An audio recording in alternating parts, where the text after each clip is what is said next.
Friends అందరికీ welcome to Parnika talks. ఈరోజు నేను చూపించబోయే రెసిపీ ఫిష్ కర్రీ. దానికి కావాల్సిన ఇంగ్రీడియంట్స్ ధనియాలు, మెంతులు, జీలకర్ర, నువ్వులు, కొబ్బరి పొడి, గసగసాలు. దానికోసం నేను ఆనియన్ కట్ చేసుకొని ఫ్రై చేసుకొని పెట్టుకున్నా ఫ్రెండ్స్. ఒక చింతపండు నానేసుకున్నా, ఒక కప్పు చింతపండు నానేసుకొని పెట్టుకోవాలి. అది ఎలా చేస్తారో రెసిపీ చూపిస్తాము చూడండి. ఇప్పుడు మా అమ్మ చేస్తుంది ఆ రెసిపీ. చూడండి, పొయ్యి మీద గిన్నె పెట్టుకున్నాను. దీంట్లో నూనె పోసుకున్నాను. 2 టేబుల్ స్పూన్ ఆయిల్ పోసుకొని జీలకర్ర, ఆవాలు,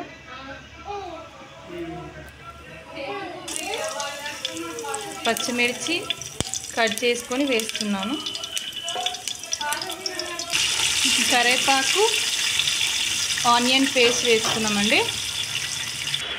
3 స్పూన్స్ అల్లం వెల్లుల్లి పేస్ట్, 1 టీ స్పూన్ పసుపు, చింతపండు పిసికి పోయాలండి చిక్కగా.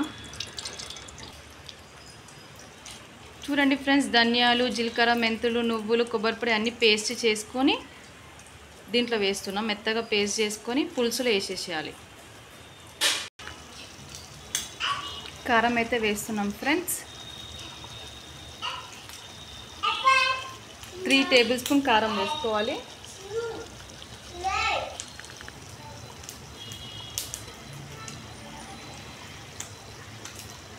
త్రీ స్పూన్స్ ఉప్పు.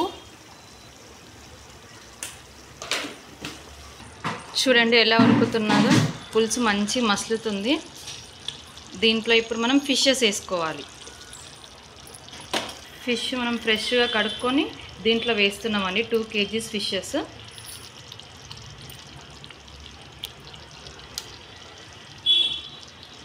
ఈ పులుసులు వేసేసేయాలి.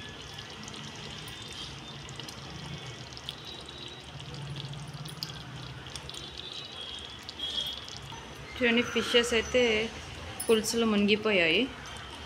ఒక 10 మినిట్స్ వరకు ఉడికించాలి. చూడండి, ఒకసారి ఇట్లా తిప్పుకోవాలి. గిన్నె లేపి తిప్పుకోవాలి. స్పూన్ పెడితే చేపలు ఇరిగిపోతాయి. కుక్ అయిపోయింది. చూడండి, మంచి బాయిల్ అయిపోయింది. ఫిష్ కూడా ఉడికింది.